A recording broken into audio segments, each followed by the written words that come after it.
हन्ताडं नमो सिद्धाडं नमो आयर्याडं नमो वज्रायाडं नमो लोये सपिसाहुरम्। तो आज हम सभी भक्तांबर स्तोत्र का रिवीजन करने वाले हैं, फर्स्ट काव्य टू 48th काव्य तक।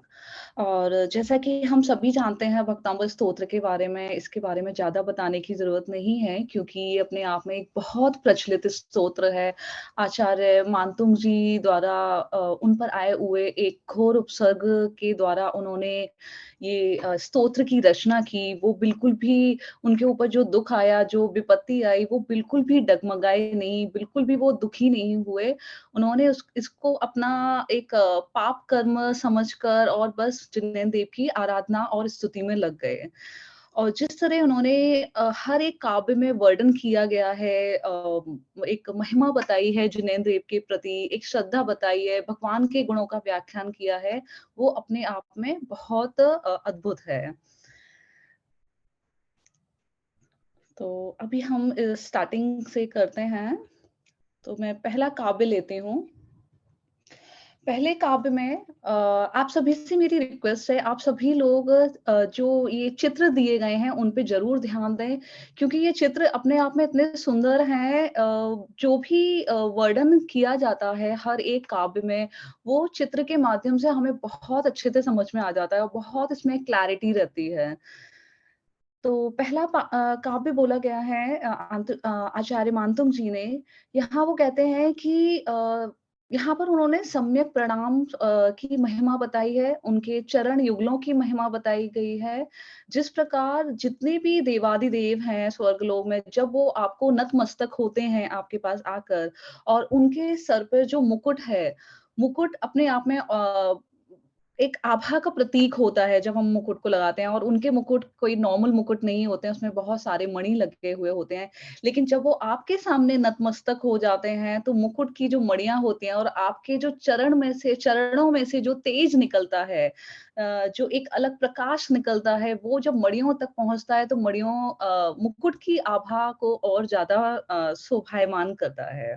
तो ऐसे चरण युगल हैं आपके, ऐसी महिमा है आपके चरणों की। दूसरे काव्य में आचार्य मानतुंग जी कहते हैं कि यहाँ मैं प्रतिज्ञा लेता हूँ आपकी स्तुति करने की, कि आपकी स्तुति कैसी होना चाहिए और आपकी स्तुति हमें निरंतर करते रहना चाहिए, कैसी भी विपदा हो, कैसे भी कष्ट हो हमारे आस-पास।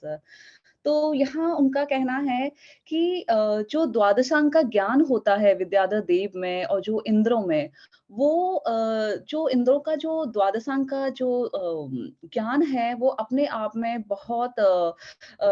बहुत ज़्यादा होता है, उनको जानने-समझने की शक्ति बहुत ज़्यादा होती है और ये सब ज्ञानावर्णीय कर्म के उदय से होता है।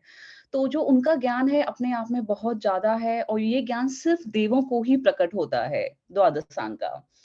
आज जो हमारे पास द्वादशांग का सार है, वो भी उनके ही द्वारा हमें मिला हुआ होता है। तो यह और इंद्रों की जो स्तुति होती है, वो समूह शरण में भी मन को हरने वाली होती है, उन जैसी स्तुति तो कोई भी नहीं कर सकता। तो ऐसा जो ज्ञान है इंद्रों का है, ऐसी स्तुति इंद्रों की है आपके लिए। अब हम जो संसारी जीव हैं, तो हम भी ये निश्चय करना चाहते हैं, मैं भी ये निश्चय करना चाहता हूँ कि मैं भी आपकी स्तुति करूँगा, जैसी स्तुति आपकी इंद्र लोग करते हैं। अभी तीसरे काव्य से लेकर छठवें काव्य तक यहाँ पे आचार्य मानतुंग जी ने भगवान के जितने भी गुण हैं, उनकी जो श्रेष्ठता है वो बताई गई है हर एक काव्य में और स्वयं मतलब हम जैसे लोगों को, हम जैसे जीवों को बिल्कुल छोटा बताया है, अल्पज्ञता बताया है क्योंकि हम उनके समान तो कभी हो ही नहीं सकते। तो तो ऐसा उन्होंने वर्णन किया है। तो तीसरे काव्य में कहते हैं यहाँ पे बालक का वर्णन किया है, बालक की लघुता का, बालक जिस प्रकार आप सभी जानते हैं एक बालक होता है, वो हमेशा उत्साह से भरपूर रहता है, निश्चल रहता है, उसके अंदर कोई लज्जा नहीं होती है, उसके अंदर कोई बुद्धि नहीं होती है और जिस प्रकार पिक्चर में आप देख रहे हैं कि वो जो एक चंद्रमा का प्रतिबिंब है, ऊपर का चंद्रमा का प्रतिबिंब जो कि नीचे एक सरोवर में दिखाई दे रहा है, उसकी कुछ झलक दिखाई दे रही है पानी में, एक रिफ्लेक्शन है, तो वो बालक पकड़ने के लिए तैयार है। उसे ये लगता है कि ये एक खिलौना है जिससे मैं खेल सकूँगा। तो ये सब वो क्यों कर रहा है? क्योंकि उसकी ये अबोधता है। उसी प्रकार मैं भी आपके सामने सूक्ष्म अबोध हूँ। मुझ में भी इतना ज्ञान नहीं है, लेकिन आपके पास तो ज्ञान का भंडार है, आपका अनंत ज्ञान है। लेकिन मेरे पास इतना ज्ञान नहीं, फिर भी मैं बालक के समान हूँ और मैं ये निश्चय करता हूँ कि मैं आपकी स्तुति करूँगा। चौथे काव्य में बोलते हैं कि यहाँ पे आचार्य मानतुंग जी कहते हैं, आपका जो वर्णन किया है वो गुणों के समुद्र से किया है। जिस प्रकार हम सभी जानते हैं कि एक यहाँ पे जो पिक्चर में बता रहे हैं कि समुद्र है और समुद्र भी कोई छोटा-मोटा नहीं है, समुद्र भी कोई नॉर्मल नहीं है। यहाँ पे एक प्रलय काल की प्रचंडता है, तेज बारिश है, भीषण मगरमच्छ हैं यहाँ पे, पत्थर हैं, बवंडर है। तो ऐसी सिचुएशन में भी अगर कोई जीव उस तालाब में होता है, क्या वो वहाँ से निकल पाएगा या तैरने में समर्थ हो पाएगा? मतलब बिल्कुल भी ऐसी सिचुएशन में नहीं हो पाएगा। तो ऐसे ही हम संसारी जीव भी हैं, हम भी इसी तरह इसी बवंडर में फँसे हुए हैं, हम निकल नहीं पाते हैं। लेकिन जब हम आपके आश्रित हो जाते हैं, जब हम आपके पास पहुँचते हैं, तो हम निकलने में सामर्थ्य होते हैं। जिस प्रकार चंद्रमा शीतलता को प्रदान करता है, मन को हरता है, वैसे ही आपके गुण हैं और आपके गुणों को कहने के लिए हम 3 में से कोई भी सामर्थ्य नहीं है। हम 3 मतलब यहाँ जैसे गुरुओं के गुरु दिखाई दिए हैं, देव और आचार्य। तो हम सभी लोग ना अल्प ज्ञानी हैं, अल्प गुणी हैं, लेकिन फिर भी हम आपकी स्तुति करेंगे। 5वें काव्य में यहाँ पे एक भक्ति के प्रति प्रेम दर्शाया गया है। जिस प्रकार हिरनी जो होती है, मृगी जो होती है, उसे पता है कि मैं अगर शेर के सामने जाती हूँ, तो मेरा भी वध हो सकता है और मेरे पास उतनी क्षमता नहीं है उससे लड़ने की, उतनी शक्ति नहीं है। फिर भी वो अपने आत्मबल के विचार किए बिना ही शेर से भिड़ जाती है क्योंकि शेर के पास उसका बच्चा होता है। तो ये एक उसके प्रति प्रेम है, प्रीति है, लगाव है, तो वो बचाने के लिए जाती है। उसी प्रकार मेरे अंदर भी ज्ञान कम है, मुझ में मैं भी अल्पज्ञ हूँ और आप तो अनंत ज्ञानी हैं, महाज्ञानी हैं, तो फिर भी मुझे जो है आपके प्रति एक अनुराग है, भक्ति का भाव है, प्रीति है, इसलिए मैं भी आपकी स्तुति करना चाहूँगा क्योंकि मेरा ये भक्ति का भाव निरंतर बनता रहता है। 6वें काव्य में बोलते हैं कि ज जैसे यहाँ पे पिक्चर में दिया जा रहा है एक बहुत सुहावना मौसम है, एक बसंत ऋतु का यहाँ पे मौसम दर्शाया गया है। तो जब बसंत ऋतु का मौसम आता है, तो जो कोकिल होती है, कोयल जो होती है, वो गाना गाने के लिए मजबूर हो जाती है। वैसे वो कभी नहीं बोलती, ना कभी गाना गाती है, लेकिन जो बसंत ऋतु की जो विशेषताएँ हैं, जैसे कि आम के पेड़ की गुत्थियाँ वहाँ का एक प्यारा मौसम, वो उसे ना विवश कर देता है गाना गाने के लिए। उसी प्रकार हम लोग भी शास्त्रों के जानकार नहीं हैं, हम भी अल्प ज्ञानी हैं, हम हँसी का पात्र हो सकते हैं ज्ञानियों के सामने, लेकिन फिर भी मैं आपकी भक्ति के बस में इतना विवश हूँ कि मैं आपकी स्तुति करने के लिए, आपके स्तुति करने के लिए तैयार हूँ। अभी जो रहेगा थीम एक शीर्षक जो रहेगा 7 से 26 तक जिसमें जिनेंद्र भगवान की स्तुति कैसी होनी चाहिए, क्या करना चाहिए और उसका क्या फल होता है, उसके बारे में बताया जाएगा 7 से 26 तक। तो 7वें नंबर में कहा गया है कि आप पाप से क्षण में मुक्ति। इसका मतलब ये है, आचार्य मानतुंग जी कहते हैं कि आपके स्तवन से क्षण में पापों का नाश हो जाता है। जिस प्रकार वो माला देखो वो पंडित जी लेके कर रहे हैं, यानी मतलब अगर हम आपके नाम की माला भी जपते हैं तो जितने भी हमारे पाप हैं, सिर्फ क्षण भर के ही नहीं, जितने भी हमारे पाप हैं, अनेकों अनेक जो जन्मों से बंधे हुए हैं, वो सारे कर्मों की निर्जरा होती है। एग्जाम्पल के लिए बोलते हैं कि समस्त लोक में जिस प्रकार सूर्य की किरणें एक साथ पहुंचती हैं और एक साथ अंधकार का नाश भी करती हैं, तो उसी प्रकार हमारे क्षण भर में भी पाप दूर हो जाते हैं। अभी 8वें काव्य में बोलते हैं यहाँ पर, जैसे जल जो होता है हमें वो सामान्य लगता है, और उसकी बूँदें भी अगर कहीं भी पड़ी हों, वो भी हमारे लिए सामान्य होती हैं। लेकिन इस पिक्चर में अगर आप देखें तो कमल के जो पत्ते हैं, तो उस पर जो जल है, जल की बूँदें हैं, वो बिल्कुल मोती जैसी लग रही हैं। मतलब एक अलग ही आनंद दे रही हैं, वो एक आभा को प्राप्त कर रही हैं। उसी प्रकार आचार्य मानतुंग जी कहते हैं कि आपका हम कितना भी गुणगान कर लें, ये हमेशा मन को हरने वाला होता है। और मैं तो आप के लिए हूँ ही, लघु हूँ, अल्पज्ञ हूँ, लेकिन फिर भी मैं आपके गुणगान करना चाहता हूँ क्योंकि ये हमेशा मन को हरता है। 9वें काव्य में बोलते हैं कि जैसे कि आप ये चित्र देख रहे हैं, 3 जीव हैं जो मनुष्य जाति के हैं, और कोई नतमस्तक कर रहा है कि कोई जैसे अभी-अभी पहुँचा ही है भगवान के पास दर्शन करने के लिए, किसी की स्तुति खत्म हो चुकी है। ये 3 एक मुद्राएँ दी गई हैं। तो ये बहुत ईज़ी है समझने के लिए कि मैं तो अभी सिर्फ़ आपके समक्ष जाके खड़ा ही हुआ हूँ। मैं सिर्फ़ अभी पहुँचा ही हूँ आपकी दर्शन करने हेतु, स्तुति करने हेतु, और मेरे कर्मों की निर्जरा होने लगी। मेरे जितने भी पाप थे, जितने भी बंधे हुए पाप थे, उन सब की निर्जरा अभी से ही होने लगी। तो अब आप सोचें कि अगर मैं आपके पास बैठूँगा, आपके बारे में, आपके गुणों की गुणगान करूँ, स्तुति करूँ, स्वाध्याय करूँ, पूजा इत्यादि ये सब चीज़ें करूँगा, तो मेरे जितने भी दुःख हैं, कष्ट हैं, वो सारे कितनी जल्दी दूर हो सकते हैं। तो एग्जाम्पल के लिए यहाँ बोलते हैं आचार्य मानसिंह जी कि सूर्य कोसों दूर है, और जिस तरह सूर्य और बिल्कुल एक जरा-जरा सी उसकी लालिमा है, और सूर्य अभी आया नहीं है, धीरे-धीरे आ रहा है, लेकिन सरोवर में जो कमल हैं, उन्होंने धीरे-धीरे खिलना शुरू कर दिया है। तो उसी प्रकार हमने आपकी स्तुति अभी करना चालू नहीं की, लेकिन हमारे कर्मों की निर्जरा होने लगी है। तो ये है फल। 10वें काव्य में वो बोलते हैं आचार्य मानतुंग जी कि यहाँ पर आप देख रहे हैं कि एक सेठ है जो बहुत अमीर है, सेठ ही है तो यानी आप बहुत उसके पास ऐश्वर्य है, बहुत संपदा है, और उसके समक्ष जो व्यक्ति है वो इतना धनी नहीं है, वो गरीब है। तो सेठ का क्या एक उत्तरदायित्व बनता है कि मैं अपने जैसा लोगों को बनाऊं, दरिद्रता हर किसी के पास नहीं होना चाहिए, मेरे जैसा मतलब एटलीस्ट हर कोई सक्षम हो, तुल्य हो। तो एक सेठ का होने का तभी प्रयोजन है जब वो किसी के दुख दर्द को दूर समझे, अपना जैसा बनाने की कोशिश करे।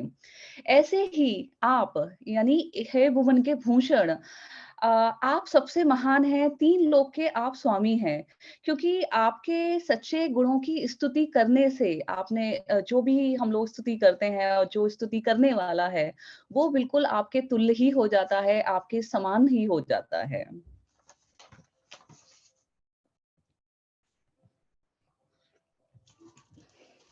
11वें नंबर काव्य में बोला गया है वीतरागता में संतोष।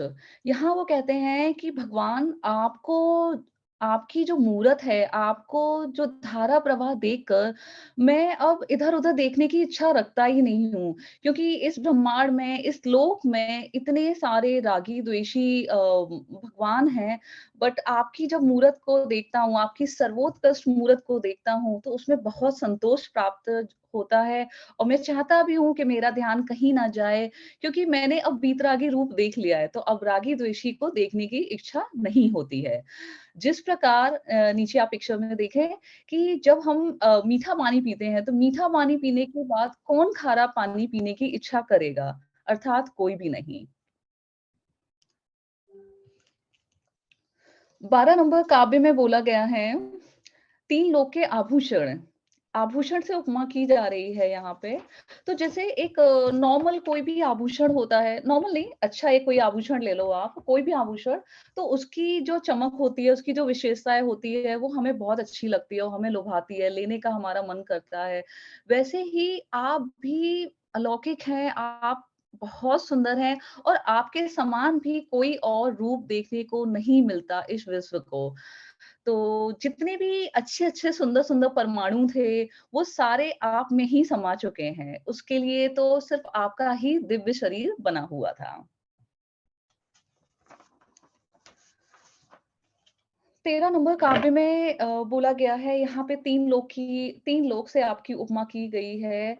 जैसे वैसे देखा जाए तो आपकी उपमा तो हम किसी से भी नहीं कर सकते। ये एक छोटे-छोटे उदाहरण हैं जिनके थ्रू हम समझ सकते हैं जिनेंद्र को कि वो कैसे हैं। तो यहाँ पे वो बोलते हैं कि आपके मुख की जो उपमा है वो किसी से नहीं की जा सकती क्योंकि आपका मुख अपने आप में बहुत शोभायमान का प्रतीक होता है। तीनों लोकों के जितने भी इंद्र हैं, ये जैसे कि पिक्चर्स में दिखाई दिए जा रहे हैं, अधोलोक, मध्यलोक और पाताल लोक। तो तीनों लोक में जितने भी ये इंद्र आदि हैं, उनके नेत्रों को आप बहुत आकर्षित करते हो। तो वो आकर्षण किस चीज़ का है? ज्ञान का है, आपके आनंद का है। तो उसी प्रकार जैसे चंद्रमा होता है वो स्थिर नहीं होता। चंद्रमा और लेकिन आपकी जो वीतरागता है वो हमेशा ही स्थिर रहती है।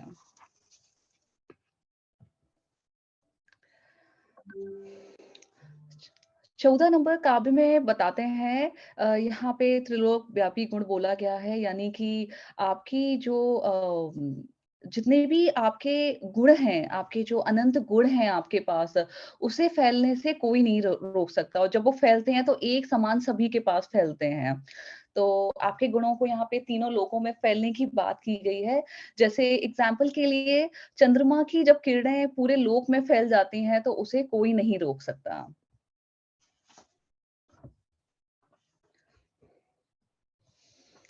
15 काव्य में यहाँ पे आपके ब्रह्मचर्य का गुणगान किया गया है।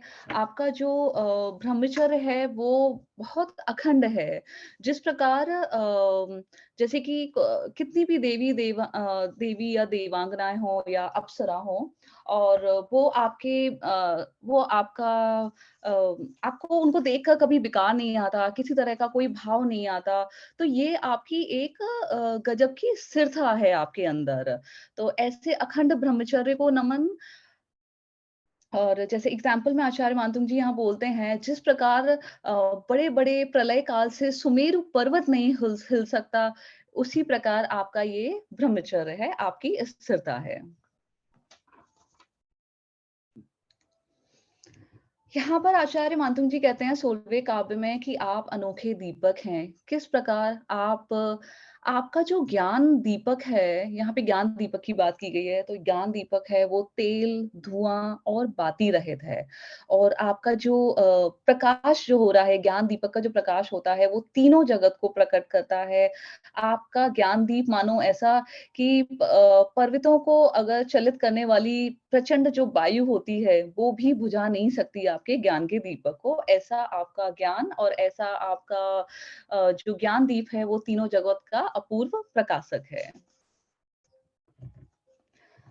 17 नंबर काव्य में सूर्य से आपका किया गया है वर्णन। सूर्य की यहाँ महिमा किस प्रकार बताते हैं आचार्य मानतुंग जी कि हे मुनींद्र आप लोक में कभी भी अस्त नहीं होते हो। आप कभी अस्त नहीं होते, आप जैसे कि ये सूरज दिखाई दिया जा रहा है, आप मेघों द्वारा कभी ढकते नहीं हो, आप कभी भी छुपते नहीं हो, ग्रसे नहीं जाते राहु द्वारा, तो आप लोक में सूर्य से भी अत्यधिक महिमावंत हो। तो आपकी इस उपमा तो हम सूर्य से भी नहीं दे सकते क्योंकि सूर्य तो क्या होता है, उदय होकर ग्रस्त भी होता है, राहु द्वारा ग्रसित भी होता है और मेघों द्वारा ढका जा सकता है। 18 नंबर काव्य में चंद्रमा से किया गया है, तो यहाँ पर भी सेम चीज़ बोली गई है जो लास्ट काव्य में बोला गया था कि आपका जो मुख है हमेशा शोभायमान का प्रतीक है और वो कमलों जैसा है।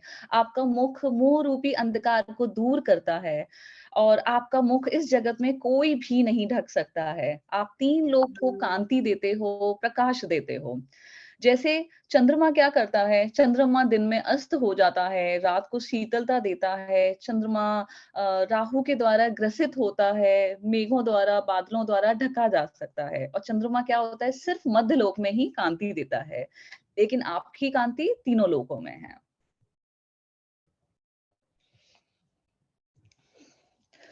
यहाँ 19वें काव्य में जो एग्ज़ाम्पल दिया गया है, वो चावल के खेत का यहाँ दिया गया है, जैसे कि आप पिक्चर में देख रहे हैं। तो चावल के खेत जो होते हैं, वो बहुत सुंदर हैं और बहुत शोभायमान हैं, पक जाने पर, पक चुके हैं, फसल पक चुकी है। तो ऐसे में अगर ऐसे में मतलब पक चुके हैं, तो वर्षा की अब कोई आवश्यकता नहीं है। और अगर वहाँ बादल गरजते हैं या बरसते हैं, तो ऐसे में मतलब वो व्यर्थ हो जाता है, हानिप्रद होता है फसल के लिए। तो उसी प्रकार आपका जो मुख रूपी चंद्रमा है, अज्ञान रूपी जो अंधकार है, वो नाश हो चुका है और आपके मुख रूपी चंद्रमा से अंधकार को नाश हो चुका है। तो ऐसे में सूर्य और चंद्रमा की कोई भी आवश्यकता नहीं, क्योंकि आपका मुख ही इतना सुंदर है, उसी से ही सारा अंधकार जब दूर हो सकता है, तो ऐसे समय पे हमें सूर्य और चंद्रमा की कोई आवश्यकता नहीं। 20वें काव्य में यहाँ पे बोला गया है महामणियों से कंपैरिज़न किया गया है आपके ज्ञान का। तो यहाँ पर बोलते हैं कि हे भगवान जो ज्ञान की आभा, ज्ञान की दीप्ति और केवल ज्ञान का जो तेज है आपके अंदर, वैसा केवल ज्ञान का तेज किसी भी हरि-हरादि देवों में नहीं पाया जाता है। तो ऐसा जो अद्भुत ज्ञान है, वो आपका वीतरागता के द्वारा प्रकट होता है। तो आपके में एक अलग केवल ज्ञान की सुगंध महसूस होती है। जिस प्रकार तेज महामणियों में होता है, जो महामणि होते हैं, अगर उनका समूह है, बहुत सारे हैं, तो उसमें से जो तेज आता है, वो एक तेज होता है, वैसा हम यहाँ जो साइड में पड़े हैं काँच के टुकड़े, उनमें भी नहीं होता, उसमें अगर कितना भी सूर्य का प्रकाश डाल दिया जाए।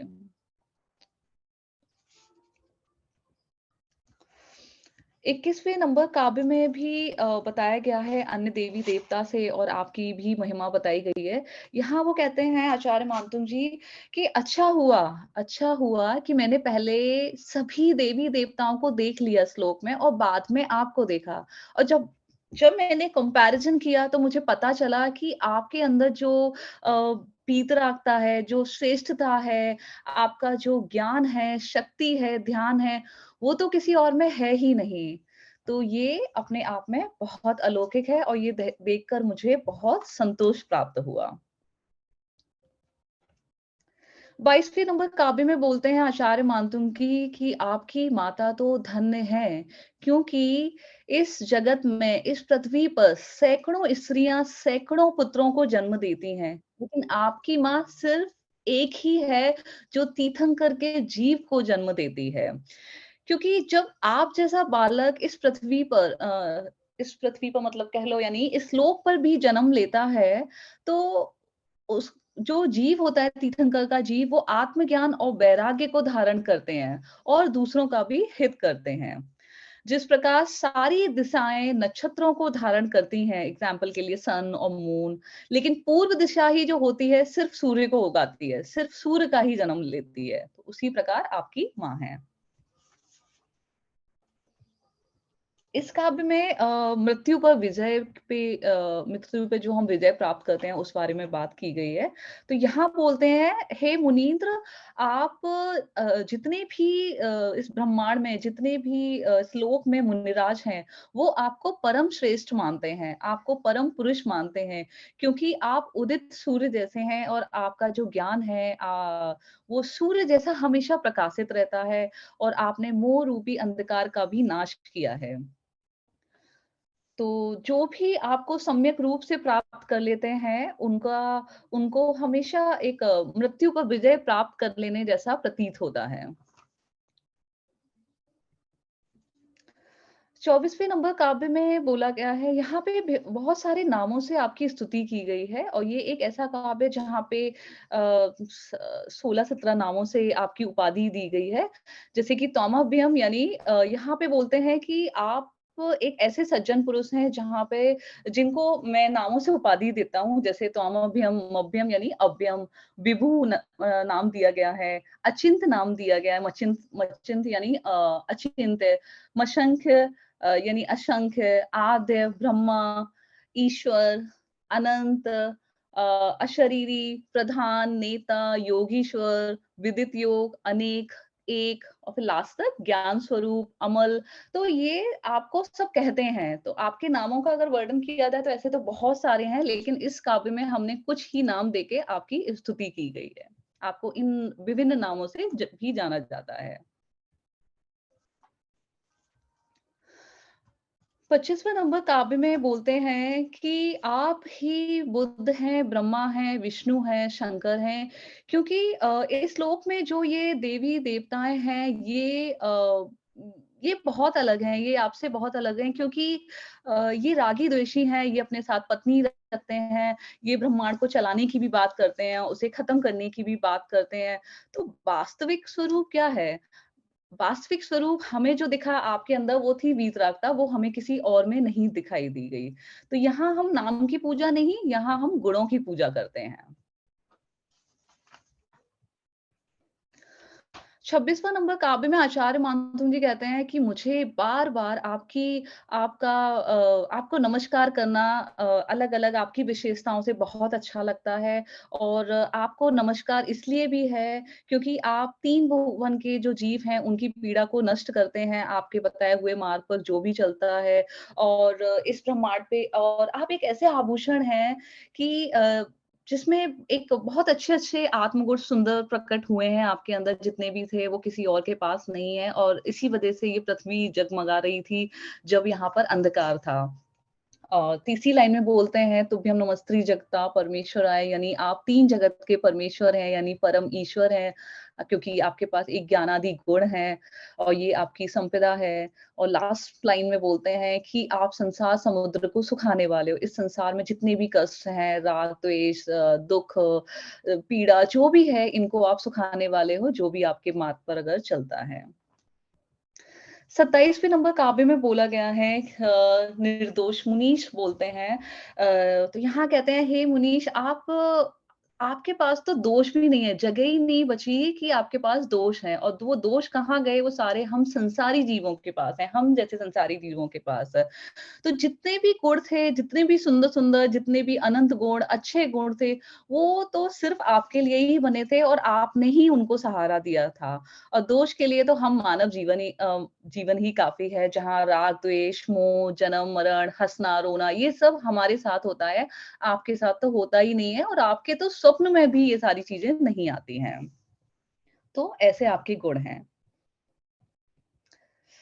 अभी 28 से 35 नंबर तक प्रातिहार्यों का वर्णन चलेगा और इसमें प्रातिहार्य के थ्रू भगवान की महिमा को तीर्थंकर की महिमा को बताया गया है। तो प्रातिहार्य हम सभी जानते हैं ये एक गौरव का प्रतीक होते हैं तीर्थंकर के लिए, ये तीर्थंकर की महिमा को बताते हैं और ये मन को हरने वाले होते हैं। तो अब अष्ट प्रातिहार्य का वर्णन करते हैं। 28 नंबर काव्य में अशोक का पेड़, ये पहला हमारा प्रातिहार है।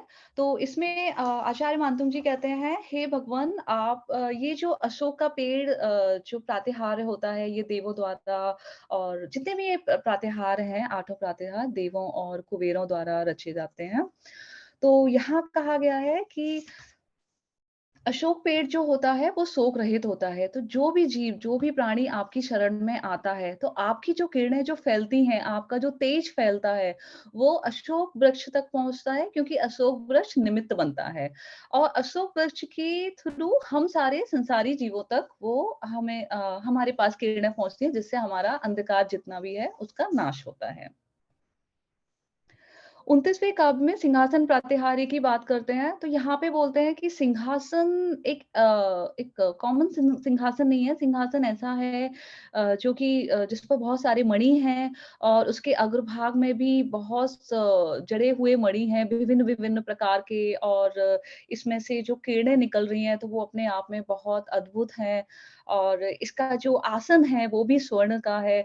तो ऐसे में तो ऐसी महिमा की गई है आपसे और आपको इस पे आपका जो स्वर्णिम शरीर होता है, जब इसके ऊपर विराजमान होता है तो वो बहुत शोभायमान लगता है। तो जिस प्रकार जैसे एग्जाम्पल के लिए यहाँ पे पिक्चर में दिखाया गया है कि उदयाचल पर्वत के शिखर पर आकाश में सुशोभित सूर्य का प्रतिबिंब और तेज किरणें, तो उसी प्रकार सिंहासन से आपकी महिमा की गई है। अब हम चमर प्रातिहार्य की बात करते हैं। तो चमर प्रातिहार्य का यहाँ वर्णन किया गया है, ये भी देवों द्वारा किया जाता है और ये सिर्फ़ हम तीर्थंकरों पर ही करते हैं। 64 चंवर ढुराए जाते हैं। तो अर्थ इसका ये है, आचार्य मानतुंग जी कहते हैं कि आपके स्वर्ण जैसा जो शरीर है, तो आपके स्वर्ण जैसे शरीर पर मानो ऐसा लग रहा है कि सफ़ेद ये जो ढुरते हुए चंवर है, ये बहुत सुशोभित होते हैं और पीछे जैसे सोने का सुमेरु पर्वत है, तो वो भी देखने में ऐसा लग रहा है कि जैसे सोने के सुमेरु पर्वत पर ऊपर चंद्रमा की शीतलता, ऊपर चमचमाता हुआ जो चंद्रमा है, उसकी धारा प्रवाह हो रही है। अभी छत्र प्रातिहार्य की बात की जाएगी।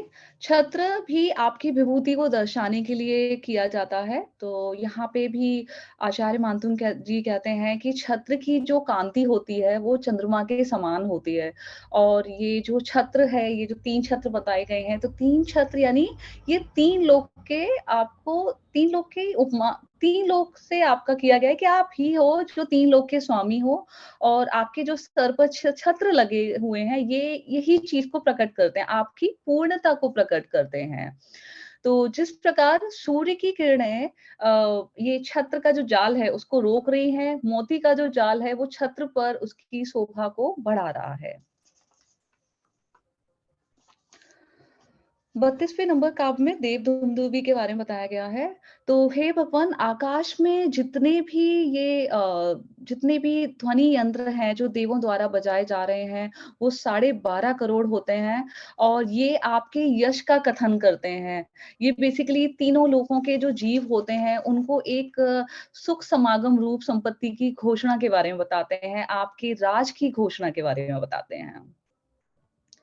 33वें काव्य में पुष्प वृष्टि की बात करते हैं। आचार्य मानतुंग जी ने यहाँ मंदार, सुंदर, नमेरु, सुपारिजात और संतानिक आदि ये 5 पुष्पों की वृष्टि का वर्णन किया गया है। तो जैसे जब पुष्प पुष्प जब बरसते हैं और पुष्प जब ऊपर से बरस रहे हैं तो मानो जैसा ऐसा एक ऐसा लगता है जैसे कि एक एक अच्छी हवा चल रही है, ठंडी-ठंडी सुगंधित हवा में जब पुष्प वृष्टि होती है, तो वो बहुत मन को हरने वाली होती है। उसी प्रकार जब आप समूह शरण में निकलते हैं और आपके समूह शरण में जो दिव्य वचन प्रकट होते हैं, तो दिव्य वचन मानो कि दिव्य पंक्तियाँ और जैसे कि आपकी दिव्य पंक्तियाँ झर रही हों, समूह शरण में। 34th नंबर काव्य में भामंडल प्रातिहार्य की बात की गई है।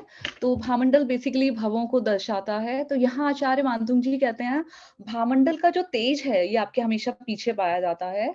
तो भामंडल का जो तेज है, वो इतना ज़्यादा है, उसे यहाँ 1000 सूर्यों से वर्णन किया जा रहा है एग्ज़ाम्पल के लिए, हज़ारों सूर्यों से कहीं ज़्यादा है। क्योंकि और ये आताप है, ये जलाता नहीं है बिल्कुल भी। जैसे चंद्रमा होता है, चंद्रमा हमेशा शीतलता को प्रदान करता है, तो ऐसी कांति, ऐसी जो द्युति है, वो भामंडल में पाई जाती है, जो आपके पीछे होती है। 35 नंबर काव्य में दिव्य ध्वनि का वर्णन किया गया है। तो दिव्य ध्वनि एक अपने आप में एक ऐसी वाणी है, एक अलौकिक वाणी कह लो, जो कि स्वर्ग और मोक्ष का हमें रास्ता बताती है, सच्चे सुख का सार बताती है, सच्चा धर्म समझाती है, द्रव्यों और पदार्थों में जो स्पष्ट रूप है, वो हमें बताती है और ये सारी भाषाओं में परिणमती होती है। तो ऐसा स्वभाव होता है दिव्य ध्वनि का। 36वें नंबर काव्य में कमलों की रचना के बारे में बात करते हैं। तो यहाँ आचार्य मानतुंग जी कहते हैं कि जब आप धर्मोपदेश के लिए विहार करते हैं, तब आपके चरणों के नीचे देव लोग आकर स्वर्ण कमलों की रचना करते जाते हैं और ये रचना बहुत शोभायमान होती है। और इसके साथ-साथ आपके जो चरण में जो नख हैं, उसमें से भी एक किरणें निकलती हैं, वो भी देखने में बहुत सुंदर सा प्रतीत होती हैं। 37वें नंबर काव्य में समूहशरण की रचना के बारे में बात की गई है। तो यहाँ भी आचार्य मानतुंग जी का कहना है कि ये समूहशरण जो है, ये भी आपकी विभूति है। ये भी देवों द्वारा और इंद्रों द्वारा की जाती है। और ये जो समूहशरण की जो विभूति मिली है, ये सिर्फ़ आपको ही मिली है, किसी और को नहीं मिली है। तो जिस प्रकार अंधकार का नाश करने के लिए जो प्रभा सूर्य में होती है, ऐसे हम कितने भी ग्रहों के समूह लेकर आ जाएँ, वो उसे नहीं कर सकते, अन्य ग्रहों में नहीं हो सकती, जो सूर्य में होती है। तो यानी कितने भी हम ग्रहों के समूह लेकर आ जाएँ, अन्य ग्रहों में नहीं हो सकती है। अभी ये 38 टू 47 तक हम सारे जितने भी इस संसार में भयानक भय हैं, उनके बारे में हम बात करेंगे और उनका विनाश कैसे किया जा सकता है आपकी भक्ति हेतु। तो 38 नंबर काव्य में एक हाथी की बात की गई है और यहाँ पे हाथी एक ऐरावत हाथी के समान बताया गया है, जो हाथी बहुत विशाल है, भयानक है, उद्दंड है, उन्मत्त है, अभिमानी है। तो ऐसा हाथी जब आपके समक्ष आ जाए और ये हाथी सब कुछ तहस-नहस भी कर रहा है जंगल में, जैसे कि आप पिक्चर देख रहे हैं और उसका क्रोध भी बढ़ रहा है क्योंकि जो मंडराते हुए भौंरे हैं, वो भी गुंजन कर रहे हैं उसके आस-पास। तो ऐसा हाथी जब आपके सामने आ जाता है और आप अगर आश्रित हैं जिनेंद्र भगवान के, तो आपको आपका जो भय होता है वो भी नष्ट हो जाता है। तो सरल शब्दों में कहा जाए कि जितने भी ये जो भय अभी आते जाएँगे, आपकी शरण में जो भी आ जाए, आपकी भक्ति जो भी करे मन से, उसका जितना भी बड़ा से बड़ा भय हो, वो दूर होता है और उसे कोई भी भय, किसी भी प्रकार का भय भयभीत नहीं कर सकता है।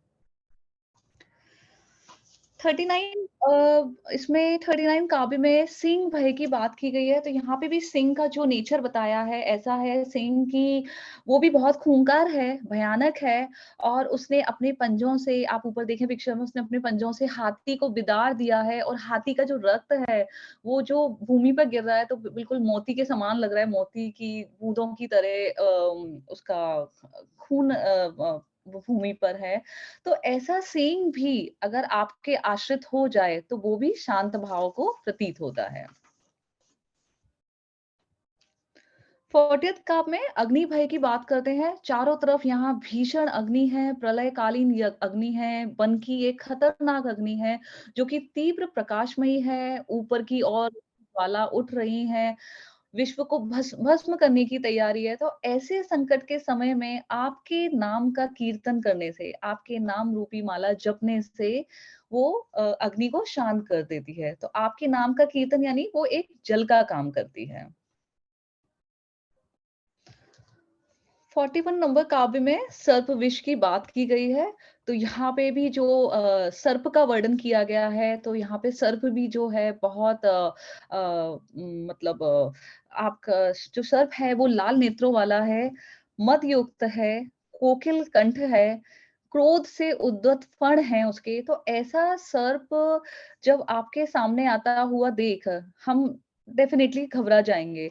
तो जो पुरुष भी आपके हृदय से आपके नाम रूपी जो नागदमनी है, तो आपके नाम रूपी जो हमारे पास बीतराग की अगर जड़ी-बूटी है, तो ऐसा पुरुष ऐसे सर्पों को भी पैरों से लांघ जाता है। 42 काव्य में भी बात की गई है संग्राम भय के बारे में। तो जो एक युद्ध में जो यहाँ पे युद्ध का भयानक क्षेत्र है जिसमें उछलते हुए घोड़े हैं, हाथी हैं, हाथियों की एक चिंगार ध्वनि है, राजा की बलशाली सेना है। तो ऐसे समय में भी आपके नाम कीर्तन से युद्ध का जो वातावरण है, युद्ध के क्षेत्र में शत्रु सेना को संग्राम हो रहा है, तो वो मतलब आपके आश्रित हो जाता है। मतलब विनाश को प्राप्त हो जाता है, सॉरी। तो जैसे उगता हुआ सूरज से पल भर में जो रात्रि होती है, वो अंधकार को चली जाती है। 43 नंबर काव्य में भी भयानक ही युद्ध क्षेत्र की बात की गई है, बट यहाँ पे ऐसी बात की गई है, युद्ध में भी रक्षक और विजयदायक। तो यहाँ का जो क्षेत्र है, यहाँ पे बोलते हैं कि जहाँ भालों के अग्रभाग से विदारे गए हाथियों की रक्त से नदियां बह रही हैं, शत्रु को पराजय करके योद्धा भी यहाँ पे भागने को तैयार हैं। ऐसी स्थिति में भी जो जीव आपके चरण रूपी कमल को आश्रित कर लेता है, वो शत्रु को पराजित कर विजय को प्राप्त होता है। 44 नंबर काव्य में भयानक जल विपत्ति नाशक के बारे में बात की गई है। यानी आपके नाम स्मरण करने से भी हम समुद्र कैसा भी है, कितना भी भयानक है, हम उसे पार कर सकते हैं। तो यहाँ पे आचार्य मानतुंग जी कहते हैं कि यहाँ पे जो तूफान का दृश्य है, भीषण मगरमच्छ है और तटों के ऊपर जो मछलियां हैं, वो भी लहरों के टकराव से उनके टुकड़े हो रहे हैं और यहाँ पे तेज अग्नि भी है समुद्र के अंदर। तो ऐसी स्थिति में भी अगर कोई यात्री है वहाँ पे और वो डरा हुआ है, लेकिन अगर वो आपका स्मरण कर रहा है मन से, तो ऐसी विषम स्थितियों में भी वो संपूर्ण रूप से अपनी यात्रा को निर्भयता से प्राप्त करता है। तो ऐसे एग्जाम्पल के लिए भी हम ले सकते हैं, जैसे कि संसार में हमारे पास अभी कितने सारे राग, द्वेष, मोह के हम समुद्र में ही फँसे हुए हैं। लेकिन हम आपके समक्ष जाते हैं, आपकी स्तुति का गुणगान करते हैं, तो हम भी मुक्ति को प्राप्त करते हैं। ये 45 नंबर काव्य में चरण रस रोगहारी की बात करते हैं, तो यहाँ पे बताते हैं आचार्य मानतुंग जी, एक मनुष्य ऐसा कि जिसे भयंकर बीमारी हुई है, जिसका नाम है जलोदर। जलोदर मतलब जल का उदर, और ऐसी कोई भी बीमारी हो, बड़ी बीमारी, और इस बीमारी से उसका शरीर झुक गया है, उसके पास अब कोई समाधान नहीं है, वैद्य के पास भी समाधान नहीं है। तो ऐसे व्यक्ति हमेशा एक शोचनीय दशा में रहेगा। लेकिन आपके चरण कमलों की जो धूल है, वो अमृत के समान जैसी होती है। उसे जो भी अपनी देह पर लगा लेता है, वो कामदेव के समान रूप को प्राप्त होता है। 46 नंबर काव्य में बोला गया है कि आपके नाम जप करने से बंधन जो भी है हमारे जीवन में, उनसे हमें मुक्ति मिलती है। जैसे कि यहाँ पे एक पुरुष है जो कि पैरों से लेकर कंठ तक, यानी ऊपर से लेकर नीचे तक वो एक बेड़ियों से बंधा हुआ है, और बेड़ियां भी इस प्रकार की हैं कि इतनी कसकर बांधी गई हैं कि उसकी जांघों में से खून निकल रहा है, छिल गई हैं। तो ऐसे भयानक बंधन में भी आपके नाम रूपी मंत्र का स्मरण करने से, दिन रात स्मरण करने से शीघ्र ही वो बंधन मुक्त हो जाता है। 47 नंबर काव्य में जितने भी अभी तक जो हमने भय की बात की, ये जलोदर बीमारी से लेके ये हाथी, सर्प, शेर और अग्नि की प्रचंड वन में प्रचंड अग्नि, और ये नाव का वर्णन किया था, हाथी ये युद्ध का, संग्राम युद्ध का, बंधन मुक्ति का। तो ये जितने भी भय हैं इनका यहाँ वर्णन किया गया है 47 नंबर काव्य में। तो जितने भी बुद्धिमान पुरुष हैं, जो भी आप पर श्रद्धा रखते हैं, विवेक रखते हैं और जो श्रद्धावान हैं, तो उनके पास इस प्रकार के कैसे भी भय आते हैं, लेकिन अगर आपकी स्तुति वो कर रहे हैं, आपके स्तोत्र पढ़ रहे हैं, तो ऐसे जितने भी प्रकार के भय हैं, उनसे ये भय भी डरकर दूर हो जाता है, और ये सब आपकी स्तुति का फल करने से होता है। लास्ट काव्य है 48, तो इसमें भी स्तुति का फल का वर्णन किया गया है। जो ये पूरा स्तोत्र है, उसका उसका जब हम पढ़ते हैं तो उसका क्या फल होता है वो बताते हैं।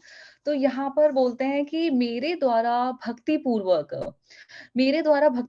ये जो पुष्पों से जो मैंने माला बनाई गई है, ये मैंने आपके अलग-अलग जो भी आपके गुण हैं, उनके अक्षरों द्वारा ये मैंने ये माला तैयार की गई है, और जो भी इस स्तुति माला को पढ़ता है, अपने कंठ में निरंतर धारण कर लेता है, वो स्वर्ग और मोक्ष रूपी लक्ष्मी को प्राप्त करता है। तो ये था वर्णन सभी काव्यों का।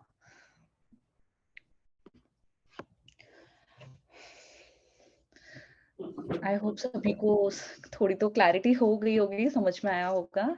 एक समरी थी तो उसको थोड़ा-थोड़ा मैंने शॉर्ट में लिया, ज़्यादा डिटेल्ड में नहीं लिया किसी भी काव्य को। थैंक यू नीलिमा जी, बहुत ही बढ़िया था। आपने जिस हिसाब से समराइज करके बताया, बहुत बढ़िया था। मेरे कुछ हिंदी के शब्दों में त्रुटि हो गई थी, तो उसके लिए उत्तम खत्म क्षमा। हो गया क्या? हाँ। कि ओह माय! कितने बजे से स्टार्ट था यार? मैं तो